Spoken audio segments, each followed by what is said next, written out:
오늘은 향후 큰 흐름에 대해서 어떻게 보고 있는지에 대한 얘기를 좀 드릴 겁니다. 시장 자체는 그냥 뭐 혼재 상황이라고 보시면 될 것 같아요. 오르락내리락 하고 있고, 이제 미국 3대 시장 올랐고, 유럽 시장도 그 전날 좀 안 좋았던 거 만회하면서 올랐습니다. 일단 저희 나라가 이제 저희 코스피 지수가 개걸음을 쭉 치고 있죠. 근데 이제 개걸음을 계속 치게 되면 그게 일정 시점에서는 위로 머리를 살짝 힘을 응축하고 있다는 생각을 하셔야 됩니다. 이제 그렇게 생각하는 이유는 경기가 확장 국면에 있기 때문에 그런 거예요. 다만 이제 금리가 인상되는 시점에 조정의 가능성은 열려 있지만 추세적으로는 위로 머리를 들고 튈 가능성이 계속 커지고 있다라고 하는 생각을 하셔야 됩니다.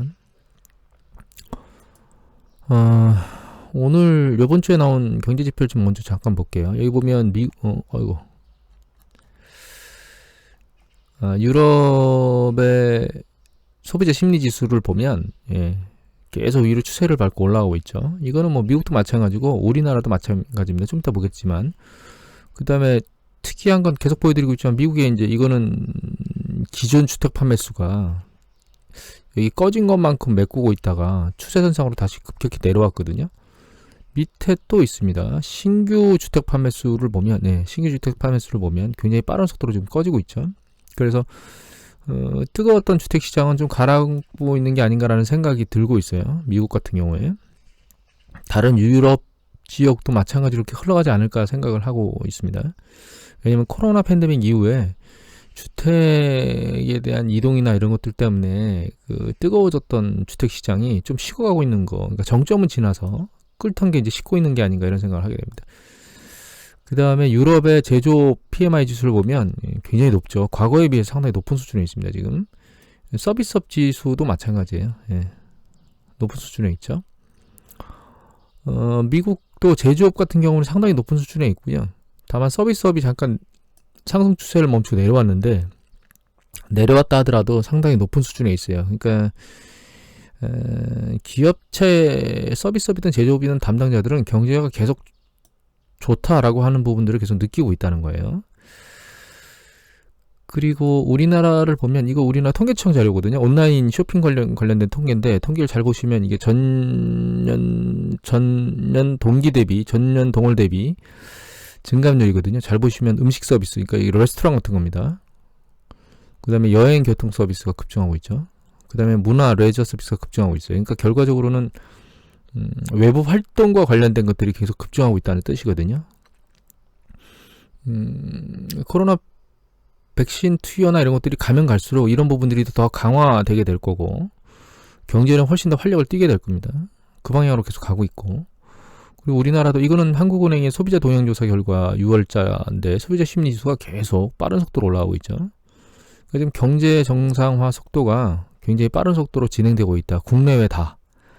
그렇게 생각을 하시면 될 것 같아요. 그리고 미국의 실업률 내려오고 있는데 이 추세적으로 내려가게 될 거고, 지금 5.8%거든요. 그런데 이게 내년도 중반쯤 되면 4% 중반까지, 내년 하반기 되면 금리를 올릴 수 있는 어떤 여건이 갖춰지는 실업률까지 도달하지 않을까, 그렇게 생각이 됩니다. 신규 실업자 청구 건수도 오르락내리락을 하고 있지만 추세적으로 계속 내려가고 있어요.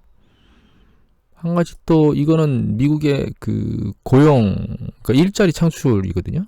근데 잘 보시면 이 2019년도가 이때입니다. 이때 여기 2019년도에 있었던 것보다 훨씬 더 빠른 속도로 지금 고용 숫자가, 그러니까 일자리가 증가하고 있어요. 그러니까 향후, 그러니까 미국은 현재 일자리는 넘쳐나는데 사람들이 그 일자리에 잘 가지 않는, 뭔가 안 맞겠죠. 급여가 안 맞든지. 그리고 요새 그런 기사도 있었습니다. 출근하라 그랬더니 이직을 해버리는 출근하기 싫어 이래가지고. 여하튼 경쟁력이 굉장히 좋다는 뜻이죠. 산업 생산도 빠른 속도로 올라오고 있고, 아직 그 이전에 있었던 것만큼 여력이 충분히 있어서 공장 돌릴 여력이 충분히 있고, 가동률을 봐도 가동률이 아직 덜 올라왔거든요. 그러니까 아직 그 산업 생산 제조업 쪽에서 팽팽 돌릴 그 여력은 충분히 있다는 얘기예요. 물가 쪽에를 보면 이거 CRB 지수인데 이거는 전체 다 지수입니다. 그러니까 원자재, 뭐 곡물, 그다음에 금속 뭐 이런 거 다거든요. 근데 이게 내려왔다 다시 머리를 들고 있어서 상황 추세는 봐야 되겠지만 얘가 전고점을 뚫기보다는 이게 약간 이렇게 전고점을 뚫지 못하고 아랫방향으로 내려올 거다라는 생각을 하고 있습니다. 지금은. 철강 관련된, 금속 관련된 건데요. 금속 관련된 건 굉장히 빠른 속도로 지금 내려오고 있죠. 추세가. 그러니까 좀 더 보고 얘기를 할까요? 이게 가장 우려가 되는 건 지금 에너지 쪽이거든요. 석유 가격이 안 잡히고 있어요, 지금. 계속. 그 다음에 이것만 그런 게 아니고, 천연가스가 급격히 조정받아서 내려왔다가 다시 계속 치고 올라가면서 위로 올라가고 있습니다. 에너지 부분은 지금 아직 잡히질 않고 있어요. 이게 석탄이거든요. 중국이 석탄으로 발전을 하는데 그게 안 돼가지고 석탄 가격이 계속 올라가니까, 뭐, 남부 지역 같은 경우에는 뭐 4일만 그 공장을 돌린다거나 뭐 이런 기사들이 나왔었거든요. 그래서 지금 에너지 부분이 가장 안 잡히는 원자재, 가격이 안 잡히는 원자재 지역입니다. 이거는 곡물이거든요. 콩은 뭐 가격이 급격히 내려왔죠.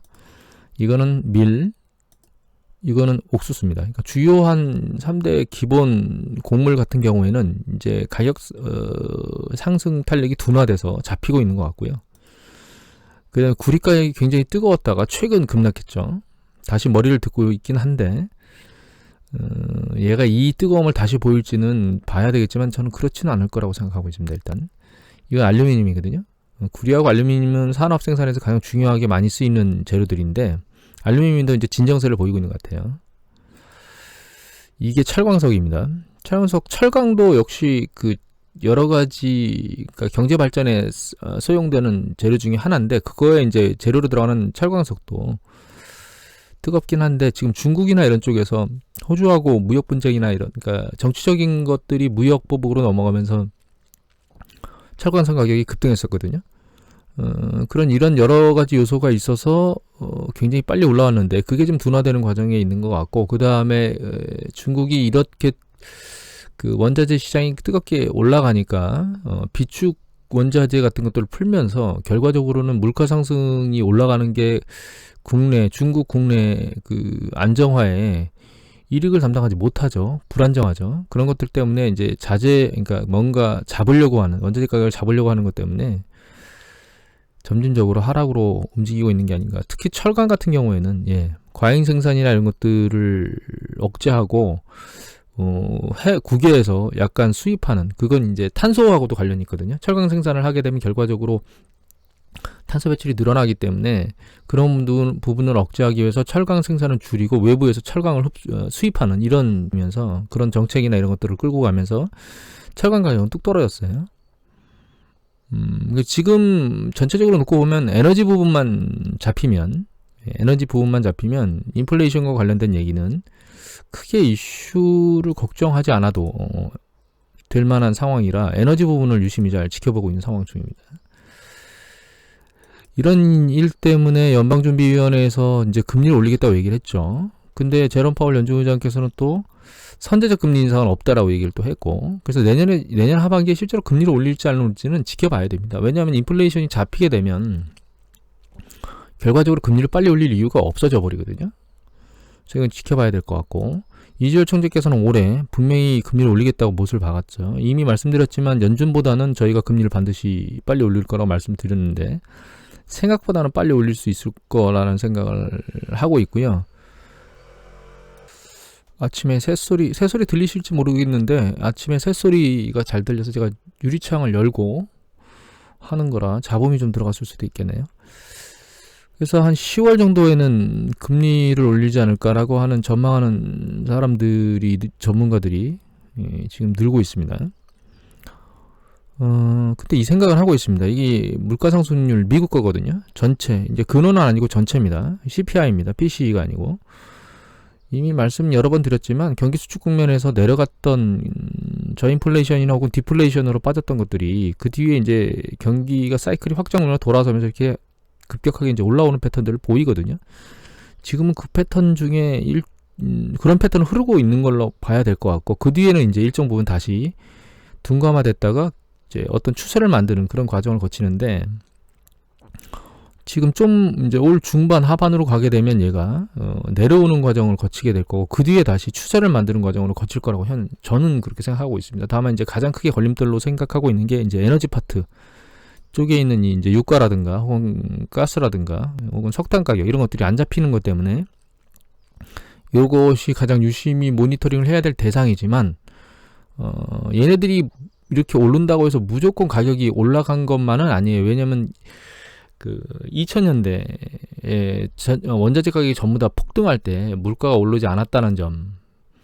그 다음에 이제 2010 그 이후에도 글로벌 금융위기 이후에 원자재 가격이 또 다시 급등했었거든요. 그 시기에도 CPI 지수가 상대적으로 안정감을 가졌다는 이런 점들을 생각해 보면 이 세 가지 요인이 오른다고 해서 무조건 오른다고 볼 수는 없다라고 하는 점도 감안을 해봐야 됩니다. 다만 그렇다 하더라도 특히 석유 같은 경우에는 가장 많이 사용되는 그 에너지원이기도 하기 때문에 유심히 지켜봐야 될 대상 중에 하나입니다. 그리고 우리가 한 가지 또 인식해야 될 게 우리가 그 미국에 가서 바이든 그러니까 한미 정상회담 할 때 삼성이나 LG 혹은 현대차, SK 이노베이션 이런 쪽에서 미국의 대규모 투자를 얘기했죠. 근데 이 조선일보에서 얘기한 것처럼 시가총액이 커질 수도 있다라고 하는 얘기들. 이게 협업뿐만 아니라 결과적으로 그쪽에 생산시설을 짓게 되면 우리 반도체나 어떤 자동차나 이런 것들 그런 것들 특히 반도체 장비 같은 경우에는 아무거나 그냥 갖다가 쓸 수가 없거든요. 그래서 자기가 쓰던 것들을 갖다 써야 되기 때문에 국내에서 삼성전자의 반도체 장비를 납품하는 업체 같은 경우에는 따라서 매출이 늘어날 수밖에 없어요. 그러니까 기업에 대한 매출이 미국에서 공장을 짓는다고 하더라도 늘어난다는 거죠. 그리고 G7 초청돼서 가서 뭐 몇 군데 국빈 방문을 했는데 그냥 단순히 뭐 국빈 방문을 한다고 해서 뭔가 달라지느냐? 뭐 그것만 가지고는 변화가 없죠. 근데 스페인 쪽에 국빈 방문을 하면서 건설 산업 관련해서 중남미 지역에 같이 진출하겠다. 이 얘기는 제가 드렸죠. 이제 스페인은 전 세계 건설업 쪽에 2위의 수주 국가고 저희가 한 6인가 7위 정도 됩니다. 그런데 거기에 공동 지출하고 또 스마트 시티 건설을 공동으로 하자라고 얘기를 하고 있는데 이 스마트 시티를 얘기하는 이유는 우리나라 쪽에서 뭐 통신 혹은 뭐 전기전자 그래서 대한민국의 도시만큼 스마트 시티가 잘 되어 있는 국가가 몇 개나 될까요? 라는 생각을 해보면 우리나라를 끌고 들어가는 이유가 있겠죠. 스페인이. 첨단 기술이 부족한 스페인 쪽에서는 건설 쪽에서는 상당히 많은 그러니까 우리보다는 훨씬 더 강점을 가지고 있으니까 같이 맞물려서 들어가면 그만큼 윈이 되겠다라는 생각을 하고 있다는 겁니다. 그리고 그 G7 쪽에 가서 또 우리 백신 허브 얘기들을 많이 하고 있죠. 국내가 아마 백신 생산 능력이 2위인가로 알고 있는데 정확한 자료는 아닙니다. 제가 알고 있는 게 이게. 그런데 이제 인도가 원래 전 세계 1위였는데 인도가 요번에 코로나 팬데믹으로 난리를 쳤죠. 그래서 인도만 가지고 부족하기 때문에 또 다른 국가를 선정하는데 우리나라가 여러 가지 측면에서 대응을 잘하면서 백신 허브 쪽으로 갈 수 있어서 이쪽 산업에도 긍정적인 패턴을 가지고 있습니다. 또 한 가지 여러분들이 모르실 수도 있는데 시카라고 있습니다. 시카. 이거는 중남미 그러니까 이제 북미하고 남미 중간에 껴있는 이 얄팍한 지역 있죠. 거기를 말하는 거거든요. 중남미 중미 지역이라고 좀 봐야 될 것 같은데 그 중미 지역에 있는 국가들의 중에서 코스타리카 대통령이 문재인 대통령을 초청해서 간 건 아니고 화상회의를 한 것 같습니다. 근데 이 중에 이제 KBS 뉴스 보도를 하나 볼게요. KBS 뉴스 보도고 6월 25일자입니다. 문 대통령이 오늘 한 시카 정상회의를 했는데 여기 보시면 이게 중요합니다. 최근 한 중미 간 5개국이 FTA 그러니까 그 코로나 팬데믹으로 난리를 치고 있는데 저희는 중미하고 FTA를 체결했어요. 그리고 중미 경제통합은행을 가입했는데 이거는 우리나라가 여기 가입해주면 우리나라 그러니까 이쪽 지역에 중미 지역의 은행의信用도를 높여주는 그런 역할을 하게 되거든요. 그리고 밑에 보면 중남미 지역이 2020년 우리나라 해외 건설 수주 약 20%를 차지하고 있는데 올 하반기 예정된 코스타리카 광역 수도 전기 열차 사업, 도미니카 공화국 천연가스 복합 화력 발전소 건설 사업 등 우리 기업들이 관심을 가지고 있어서 세일즈 외교이기도 하다. 그런데 아까 스페인 쪽은 또 중남미 지역에 가서 이걸 하겠다라는 얘기들을 했었죠. 그러니까 결과적으로 무슨 얘기를 드리는 거냐면, 제가 이제 기레기 얘기도 많이 했는데, 그 해외 순방 외교 이외에 그 순방 외교 과정 중에서 만들어지고 있는 이런 어떤 그 과실들이 뉴스 보도에 제대로 잘 나오지 않는 부분들이 있거든요. 그래서 그런 것들, 특히 뭐 네이버나 이런 쪽에 보면 이런 자료들이 아예 안 나와요. 그래서 이런 부분들을 잘 이해를 못하면 국가 경제가 어떻게 흘러가고 있는지 판단이 좀 어렵거든요. 근데 이걸 계속 보여드리는 이유는 그 글로벌 금융위기 이후에 우리나라의 경제 흐름하고 지금 그러니까 코로나 팬데믹 이후에 우리나라의 경제 흐름이 약간씩 달라지고 있다는 뜻을, 그러니까 달라지고 있는 패턴을 보여드리기 위해서 보여드리는 겁니다. 여러 가지 차트를 믹싱해 놨는데, 이게 이제 예를 들면 이건 금입니다. 노란 거는 금이고, 그 다음에 검은색은 석유고, 그 다음에 이 약간 이 고동색이라고 해야 될까요? 이거는 굴입니다. 그 다음에 빨간색이 우리나라 주가 지수고, 여기 있는 게 이 파란색이 S&P 500 지수거든요. 근데 저희가 글로벌 금융위기 이후에는 2011년도 8월 달에 주식시장이 붕괴된 이후에 개걸음을 계속 쳤어요. 언제까지 쳤냐면 문재인 정부 들어오면서 약간 기대감이 생겼을 때, 그때 잠깐 튀는 요 시기까지 계속 개걸음을 쳐서 사실 그 시기에 S&P 500 지수는 계속 올라갔거든요. 그러니까 이거는 뭐냐면 우리나라 주식시장을 들고 있다가 죽을 썼다는 거죠. 일단은 그 이후, 그거 이전에 이 부분을 먼저 설명드려야 되겠네요. 석유라든가 혹은 금이라든가 굴이나 이런 것들이 경기 사이클 초반에 급등했다가 추세적으로 안정화되는 과정을 거치는 걸 볼 수 있잖아요. 지금도 마찬가지입니다. 추세적으로 급등하고 있는데 추세적으로 안정화될 거라고 보고 있는 거예요. 물론 그 공급망이 좀 꼬여 있어서 공급망에 충격을 받은 것, 그 다음에 굉장히 빠른 속도로 단기간에 수요가 집중되고 있는 것이라고 하는 점이 이쪽하고 다른 점이긴 하지만, 그렇다고 하더라도 점진적으로 지금 경제 패턴이 코로나 팬데믹이나 이런 것들이 백신 주사가 확대되고 이러면 안정화되겠죠. 그러면 지금 보이는 이런 패턴을, 이제 예전에 보였던 패턴을 향후에 보일 거라고 인지를 한다는 거예요. 생각을 한다는 겁니다. 그래서 물가 상승률이 하반기로 가면 갈수록 탄력이 떨어지면서 안정화될 거라고 보고 있는 거고, 또 한 가지는 앞에 봤던 그런 여러 가지 전 세계에서 한국을 바라보는 관점하고 그걸 통해서 우리나라가 얻을 수 있는 이익들, 이런 것들을 놓고 보면 향후에 주식 사이클이 과거의 글로벌 금융위기에 있었던 것처럼 이렇게 개걸음을 치겠느냐라고 하는 부분에 대해서는 그렇지 않을 것이다라는 생각을 가지고 있습니다.